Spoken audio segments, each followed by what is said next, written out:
Hello world, welcome back to the Razor RC, and today we're doing the full review of the 2022 Team Corally Kronos XTR.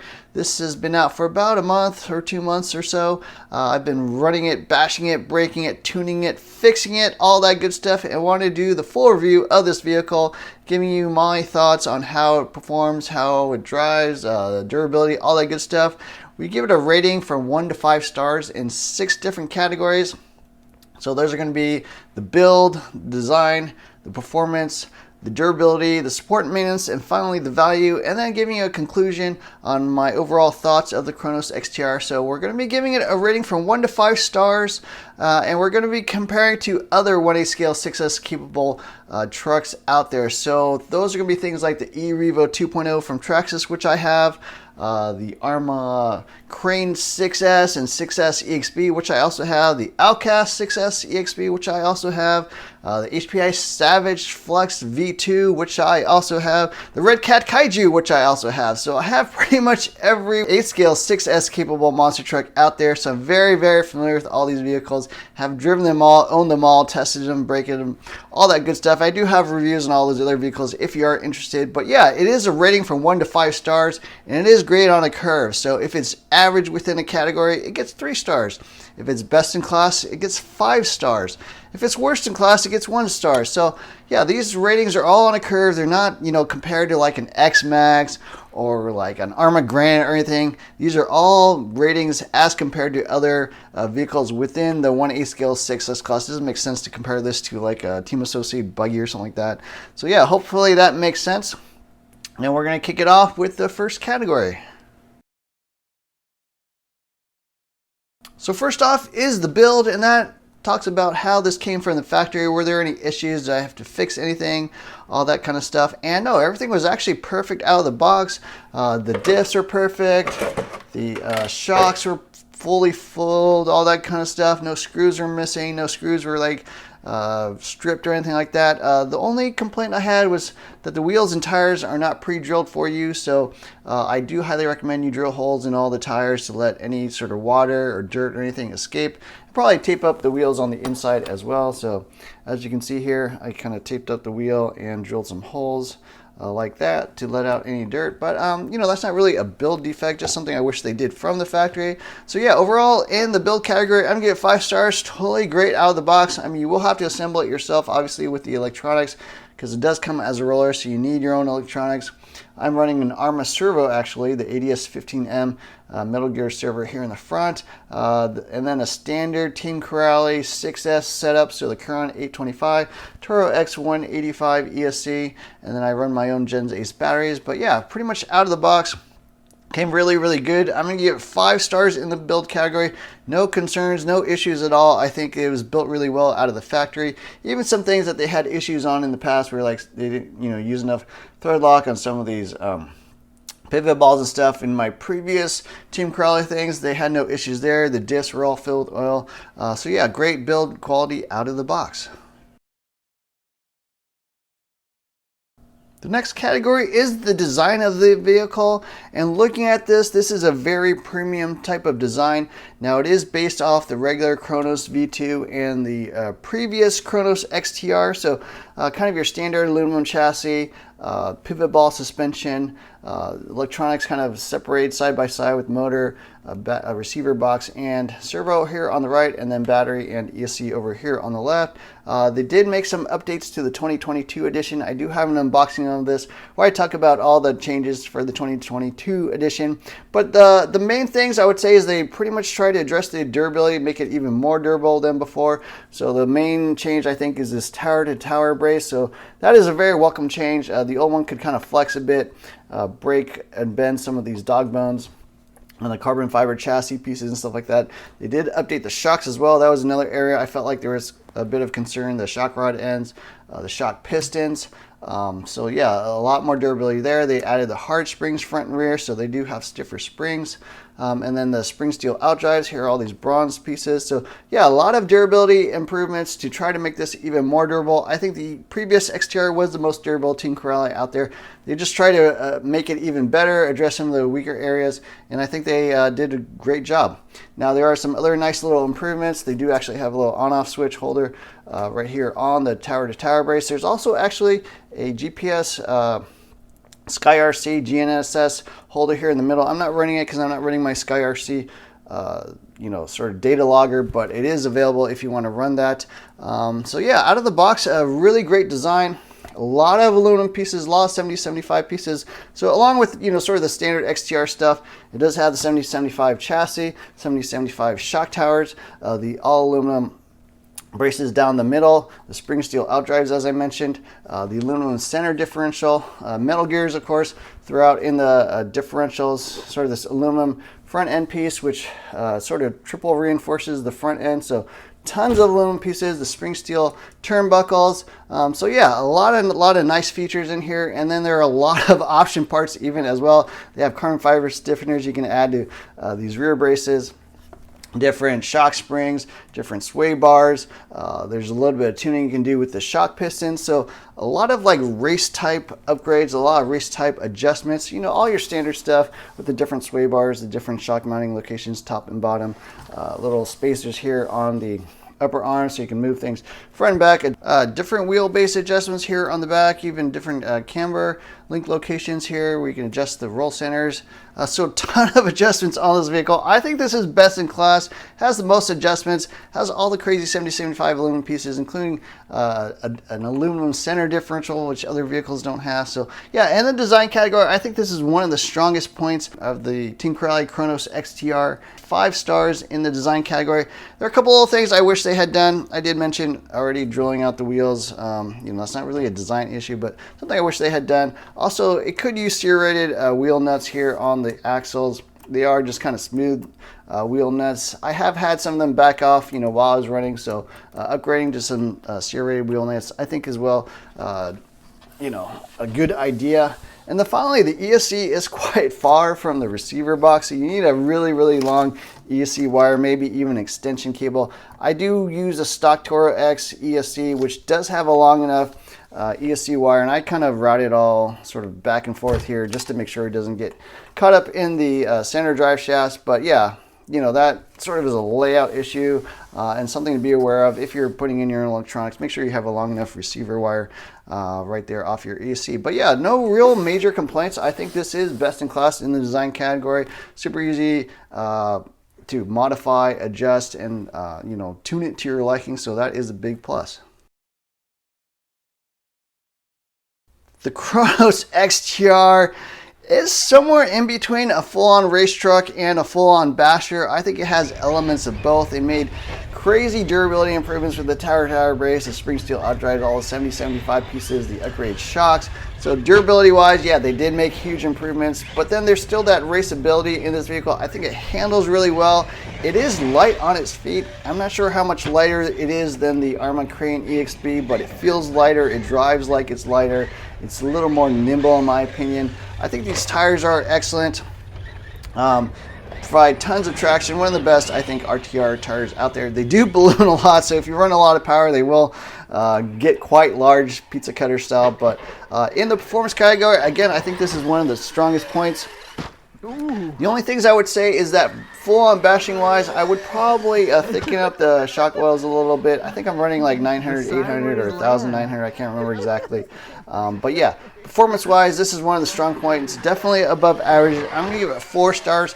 Handles well, jumps through the air well, very neutral in the air, easy to do backflips, easy to control. These tires give you a lot of rotation, a lot of traction. So overall, in the performance category, 4 stars, definitely above average, and one of its strong points again. Pretty much everything on this vehicle, the update was totally for the primary purpose of increasing the durability on this, and I do think they did an excellent job. So before I would rate these below average in durability, now I'd actually rate them above average in durability, especially the Kronos XTR. I think is a very durable vehicle. It's not indestructible, and I will talk about the things I broke.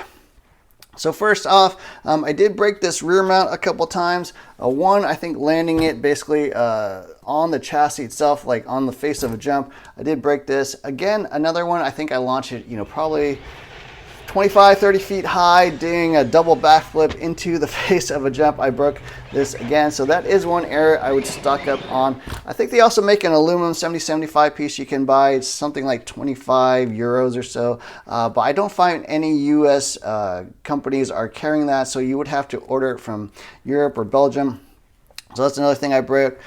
Something you might have noticed is I'm actually not running Team Corally shocks on the rear. So the rear shocks, I again still broke the shock rod end. It was a lot improved. Wow. And it was pretty much launching about 25 feet high, landing it kind of semi on the bottom, basically landing on two wheels. I did basically break a bunch of parts here in the rear. I did bend the shock shaft, broke the rod end, did bend the turnbuckle here, so that's why I'm running the plastic ones, and did actually break an arm. So yeah, if you launch it 30 feet high, you don't land it correctly, you will still break things. I also did a huge, I think it was like a 3.5 backflip in the air. And landed completely on the roof, and in that situation I did crack the wing. You can see my wing is kind of split here in the rear. I did also, what else did I break here? I think that was it. Maybe I broke oh, I did bend a shock standoff as well from that crash. So yeah, if you do land this badly doing humongous jumps, you will still break things. I think every vehicle will do that, but those are things that can still break.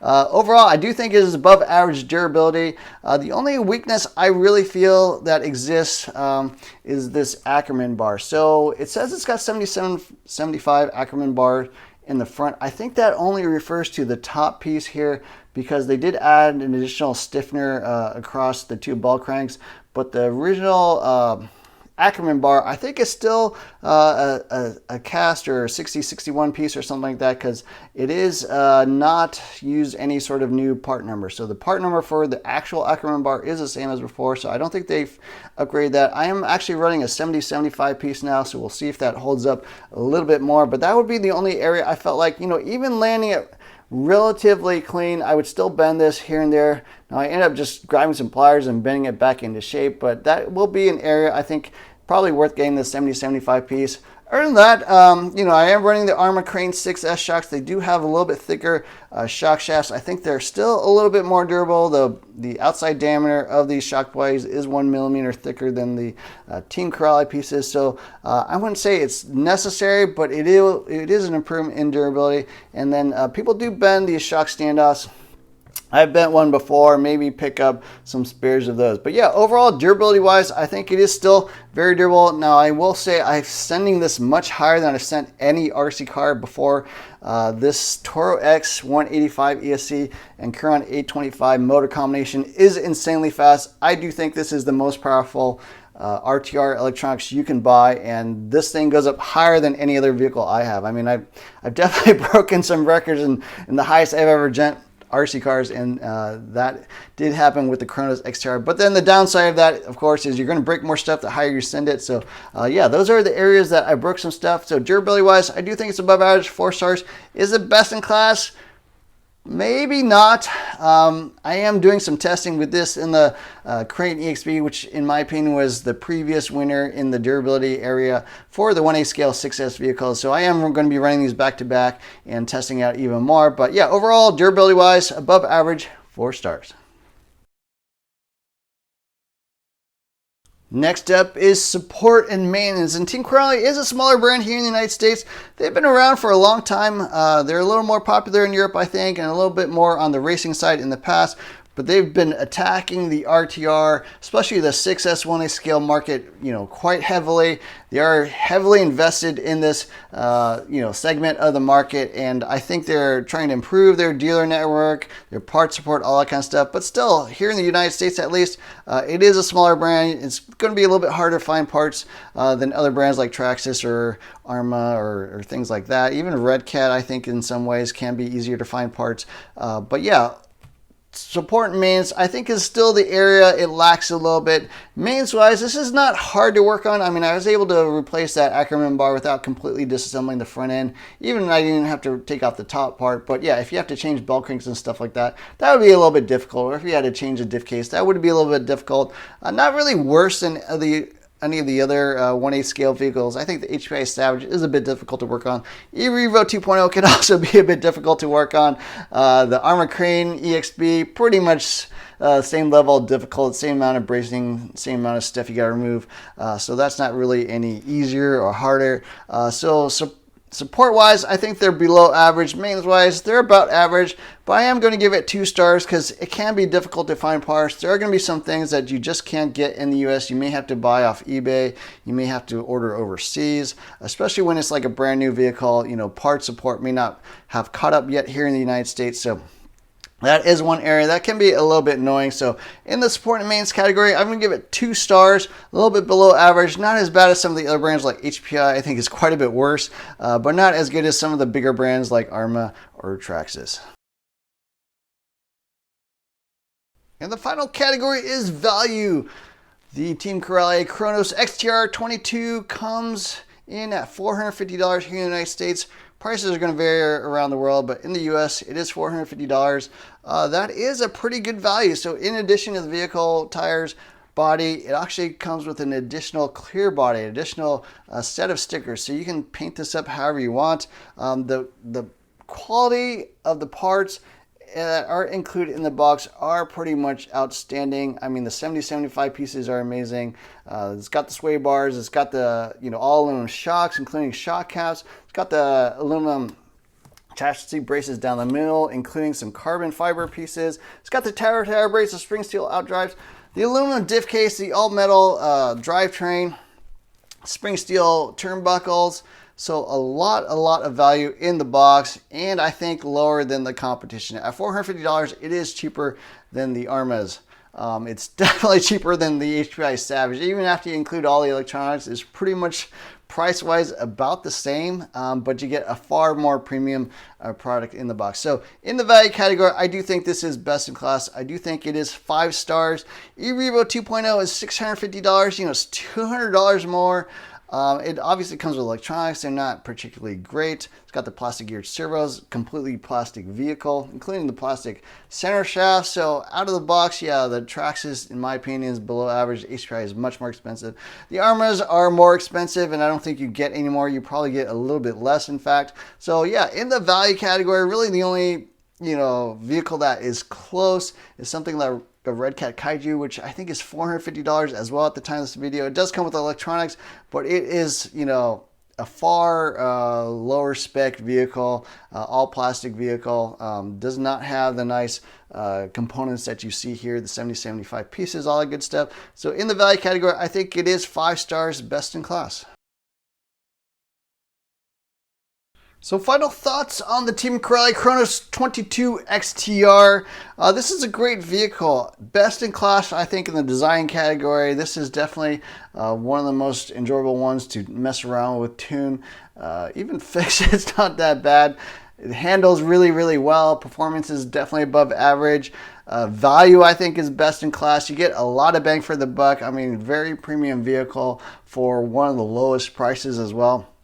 Durability, I think, is above average. I'm not sure it's best in class. There are a few areas where it did break some stuff. I think there's still a little bit of room for improvement, and I'm sure Team Corally is taking note of all these things and thinking about what they can do next, but still above average. I think this is more durable than a standard Arrma V5 RTR. The diffs on the V5, the drivetrain, I think, on the Arrmas does have some weak points. People still definitely break diffs, break gearboxes, have dog bones pop out, that kind of stuff. I think from the arms out, there are some advantages on the Arrma side, but the Team Corally, in my opinion, is still definitely above average in the durability category. Most vehicles are going to be quite a bit weaker. Certainly E-Revo 2.0, you're going to break more stuff. Certainly the HPI Savage, you're going to break more stuff. Certainly the Redcat Kaiju, you're going to break more stuff than this. And this guy, you can launch it super high, 30 feet. It can take it, assuming you land it. If you land it completely wrong, like on one wheel or something like that, you will break things just like every other RC car. But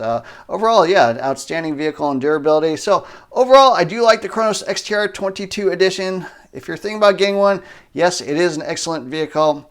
Now, you do need to be able to drive this thing, especially if you put in insane power.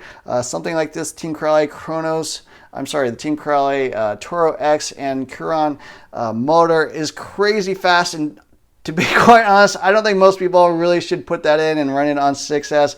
I run it on 6S, and it is insane how much power this thing is, and to be quite frank, I don't think most people can control this. That's obviously up to you, but there's no shame in running this thing on 4S if you're a little more on the new side. So anyways, those are my thoughts on the Team Corally Kronos. I do love this vehicle. Really, the only weakness I feel is still on the parts availability here in the United States. It can be harder to get parts. If this were your only vehicle and you broke something, you're obviously going to be waiting a week for parts to show up at your door. So that can be kind of annoying. Maybe a good idea to have other vehicles. If this were your only vehicle, be a little bit tough unless you're a patient person. But other than that, yeah, the Kronos XTR, excellent vehicle. Really no flaws other than that. And anyways, I hope you enjoyed this video. Don't forget to hit the like, share, subscribe, add notifications buttons. Look for more videos soon. Thanks for watching.